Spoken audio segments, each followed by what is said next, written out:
Okay, Mrajega, Tobel. Tobela. So, there is this general perception or misconception that there is no concept there is no concept of African spirituality. There never was, and they go on to come up with all these jargon to try and justify or substantiate their argument. But actually, we tend to differ. Can you please set the record straight for the ones who are confused about these assertions, so that it can help them to have a clearer understanding of what African spirituality actually is? Tobela. The oldest human soul is the Bantu soul. Now, when you speak of the Bantu soul, you are going to talk about the spirituality of the Bantu. Now, the Bantu is 75% of Africa's population, in the absence of the other 25%, which is the Arabs in the north there. But otherwise, the entire population of Africa is the Bantu. Now, if you're saying that the Bantu soul or the spirit of the Bantu does not translate to modern English as African spirituality, what are you talking about? But anyway, let me take us through different stages of this thing. The argument of those who say there is no African spirituality, one is continental consciousness or continentalism. That because there was no continental consciousness, so therefore there was never a general consensus by the entire continent that there is a spirituality called African. Two, that continentalism, or two, is that they can only understand spirituality in terms of religion, the Christian religion, like the examples that they are throwing them around. But then let's go back to the beginning. Let me quote Amentu for us. Amentu will say, the temple of the Most High begins with the human body, which houses our life, the essence of our existence. That Africans are in bondage today because they approach spirituality through religion that was brought by foreigners, invaders, and conquerors. That we must not confuse spirituality with religion. That religion is a set of rules, regulations, and rituals created by humans. Due to human imperfection, religion has become a tool for power struggle. That spirituality is a network which links us to each other, to the universe, and to the Most High of creation. That when Africa's righteous people comes together, the whole world will come together. End of quote. I just quote half of it, not the entire of it. Now, the essence of this is that Africans, the problem, including the current critics of African spirituality, is that they approach African spirituality through foreign religions, or through religions that were provided by foreigners, conquerors, and invaders. So they're using these religions to rationalize that, and they're telling us that spirituality is universal. Now, these are the same people that tomorrow they are going to tell us that there is no African nationalism, there is no African consciousness, there is no African personality, there is no African identity. Now, when we talk of African spirituality, we're engaging in strategic particularism. We're very particular, we're very strategic, we're very deliberate. We're talking about this practice that is only, these spiritual practices that are found among the African people.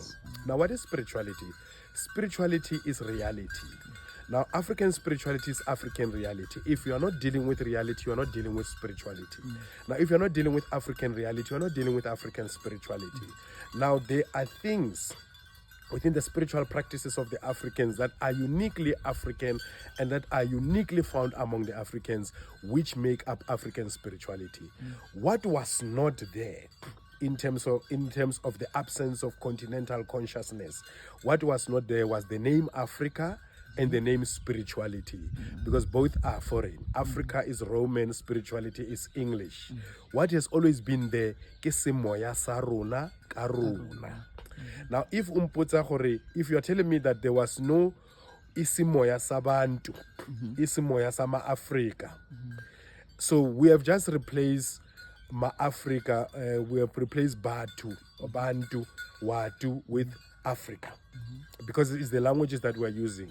Remember, we are dealing with Africanity. Africanity is neo-African culture. We are Africans who are today articulating Africanism, Africanity in English. We are Africans who are today merging the ancient Africa and the modern Africa. We're Africans who are today dealing with the crossbreeding of cultures because of the nature we're living in. So we're talking about African spirituality because we're articulating this concept, this idea in English, African spirituality. But if you're taking it into our language, ke semoya sa rona, semoya sa ma-Afrika, semoya sa batho.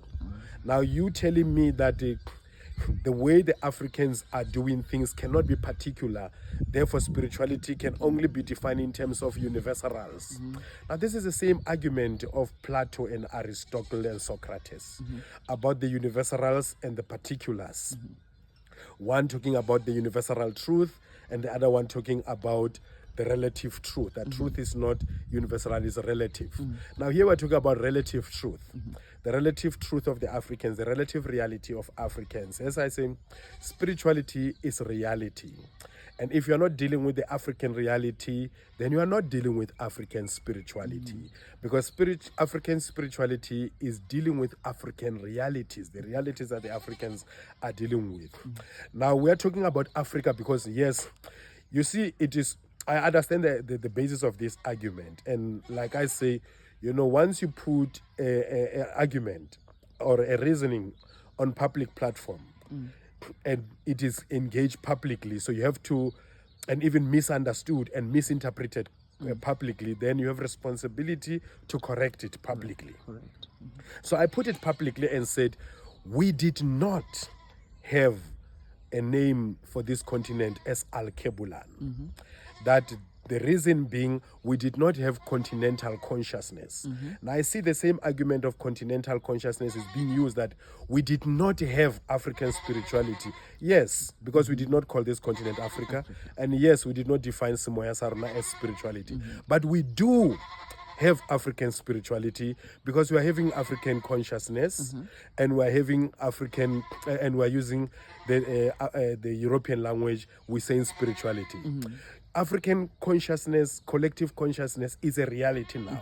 There was a time it was not a reality, but right now it's a reality. The reality that we can sit down now and say, as the Bantu people, what is common among us? We all believe in Mudimu, we all believe in Badimu, we all believe in Botu throughout the land of the Bantu.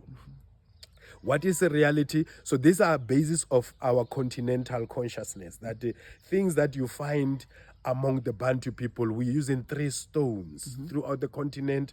Where you find us using 3 stones to make fire.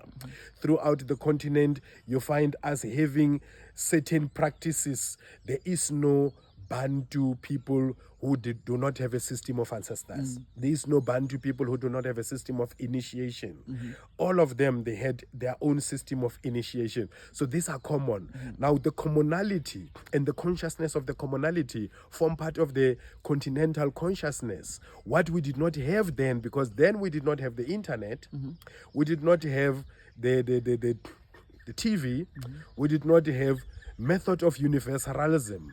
Now these things start with Pan-Africanism in 1900. We started to have continental consciousness. Now continental consciousness has brought us to the fact that there are continental commonalities about our spiritual practices, and that continental commonalities of the Africans that you find at home and abroad within the African diaspora, it is what is called African spirituality. The same way we have at least 3,000 names of what we refer to as God. Or Badim or Mudimu. So now exactly like all the Bantu people, there is no single tribe in Africa. I use the word tribe again because we are using the English language, so people should not get trivial here.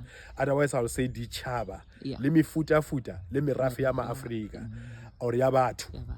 A re bolele so, because again they're going to tell you that Africa is a name given by what. So there is nonsensification of things here. There is a trivialization and there is semantics at play here. But let me go by Serona Sarona Karona, our indigenous language. That Dichaba limi futa futa limi rabe ya batho. There is none of them, what they will call ethnic group, nations and tribes of Africa, that you will never find even one of them who do not have a name for God or for Mudimu or for the divine. Understand? Now that itself is one of the commonalities. Now when we talk of African spirituality, we do acknowledge our diversity, but we emphasize our commonality. And now it is that commonality that we are emphasizing, we are defining as African spirituality. So African spirituality is the emphasis of our common spiritual practices that are found among the African people at home and abroad. So there is African spirituality, and that African spirituality is relevant and relative to the Africans, and it speaks to the African reality, and it speaks to the African ways of doing their own spiritual rituals, cultural. It forms part of African heritage. The African heritage is made up of the African culture, the African history, and the African spirituality. Thobela. Mshato moholo thobela. Mshato wa batho.